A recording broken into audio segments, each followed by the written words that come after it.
তোমাকে রিজিক দিয়েছে, যখন তুমি কুলের বাচ্চা ছিলে তুমি কোনো কিছু কামাই করতে পারো নাই, তুমি খেতেও পারো নাই, তোমার চাপার ভিতর দাঁত ছিল না, তোমার আল্লাহ তাআলা তরল পদার্থের এমন একটা দুধ দিয়ে দিয়েছিল যার মাধ্যমে তোমার ক্ষুধা নিবারণ হয়ে গেল। যখন তোমার সামান্য দাঁত গজালো তখন আল্লাহ তাআলা তোমার জন্য ব্যবস্থা করে দিলেন, রুটি গম ইত্যাদি ব্যবস্থা করে দিলেন। আবার যখন তোমার দাঁতগুলো আরেকটু পাকাপোক্ত হলো তখন তুমি গরু মহিষের মাংস খেতে পারছ, তোমার দাঁতগুলো দিয়ে এগুলো চিড়ে খেতে পারছ।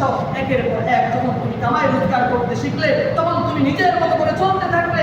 আবার একটা সময় আসে এই যে তুমি এত কিছু কিন্তু আল্লাহ তাআলার কাছে তুমি চাও নাই, এই সব কিছুই আল্লাহ তুমি না চাইতেই তোমাকে দিয়েছে। সুতরাং আল্লাহ তোমাকে চাই না চাইতে এত কিছু দিয়েছে, এত কিছু দিয়েছে, তবুও তুমি যদি আল্লাহ তাআলার সাথে এবং তুমি ভুবনে যদি আল্লাহ তাআলার সাথে কাউকে অংশীদার করো, এটাই হচ্ছে আল্লাহ তাআলার নিকট সবচাইতে বড় না। আল্লাহ তাআলা আমাদেরকে এই বড় গুনাহ থেকে আল্লাহ হেফাজত করুক, শিরক মুক্ত আমাদেরকে ঈমান দান করুক।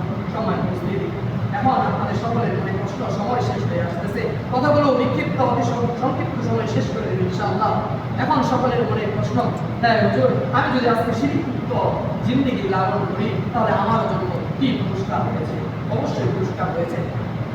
আল্লাহ তাআলা কোরআনে মাজিদে বলেছেন, ফামান ইয়াকফুর বিত-তাগুত ওয়া ইউমিন বিল্লাহ ফাকাদ ইসতামসাকা বিল উরওয়াতিল উসকা লা ইনফিসামা লাহা ওয়াল্লাহু সামিউন আলীম। আল্লাহ তাআলা বলতেছেন, হে বান্দা, ফামান ইয়াকফুর বিত-তাগুত, যে এই তাগুতকে বর্জন করলো, যে শিরককে বর্জন করলো, যে সমস্ত নেতাকে বর্জন করলো, যে সমস্ত আল্লাহ ব্যতীত সমস্ত বিধান দ্বারা মালিকদেরকে বর্জন করলো, ফামান ইয়াকফুর বিত-তাগুত ওয়া ইউমিন বিল্লাহ, এবং যে কি করলো আল্লাহ তাআলার উপর ঈমান আনলো, ওয়া ইউমিন বিল্লাহ, আল্লাহ তাআলাকেই একমাত্র ইবাদতের উপযুক্ত হিসেবে তিনি সাব্যস্ত করলো, মনে প্রাণে তিনি প্রতিজ্ঞা করলো এবং মনে প্রাণে একমাত্র এটাই আল্লাহ তাআলাকে উপযুক্ত মনে করলো, ফাকাদ ইসতামসাকা বিল উরওয়াতিল উসকা, তাহলে সে শক্ত একটা হাতল ধরলো, শক্ত একটা হাতল ধরলো, ফাকাদ ইসতামসাকা বিল উরওয়াতিল উসকা লা ইনফিসামা লাহা, এমন একটা হাতল ধরলো, এমন একটা হাতল ধরলো যেটা কখনো ছিঁড়ে যাওয়ার নয়। অর্থাৎ সে এমন একটা রজ্জুকে আঁকড়ে ধরলো যে রজ্জুর বা যে রশিটা তাকে জান্নাত পর্যন্ত নিয়ে যাবে, তাকে এখান থেকে কেউ ফিরাতে পারবে না, তাকে কখনো জান্নাতে প্রবেশ করা থেকে কেউ বাধা দিতে পারবে না। সুতরাং যদি আমরা তাগুতকে বর্জন করতে পারি, শিরক মুক্ত নিজেদের আমল করতে পারি, তবেই আমরা এই রজ্জুটাকে ধরতে পারবো এবং এই রজ্জুর মাধ্যমে আমরা জান্নাত পর্যন্ত পৌঁছে যাব এবং রবের দরবারে সাক্ষাৎ এবং হাজিরা করতে পারবো ইনশাআল্লাহ।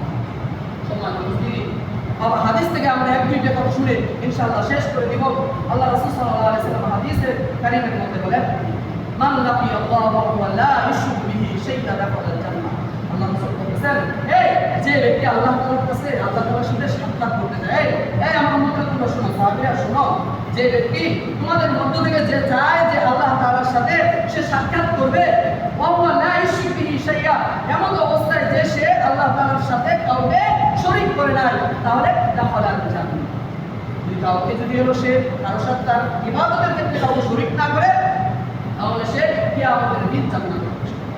আমাদের মাকসাদটা কি ভাই? আমরা যদি মুসলিম, আমাদের মাকসাদটা হচ্ছে জান্নাত।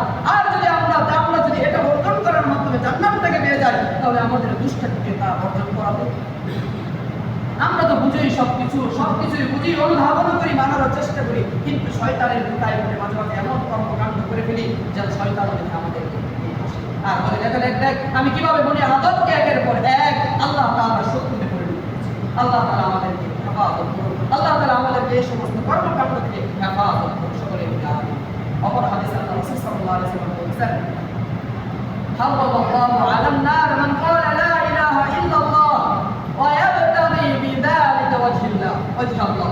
আল্লাহ রাসূল বলতেছেন, এই আল্লাহ তাআলা ওই বান্দার উপর জাহান্নামকে হারাম করে দিয়েছেন। কোন বান্দার উপর? যে ব্যক্তি বলে মান ক্বালা লা ইলাহা ইল্লাল্লাহ, যে ব্যক্তি বলে যে আল্লাহ ব্যতীত কোনো ইলাহ নেই। ইলাহ নেই মানে কি? আমি এটা ইতিপূর্বে ব্যাখ্যা করেছি। অর্থাৎ সব বিষয়ে রিজিক দাতা, বিধান দাতা, আপনার জীবন মৌত সব কিছুর কোনো কিছুর মালিক নেই ইল্লাল্লাহ, আল্লাহ ব্যতীত।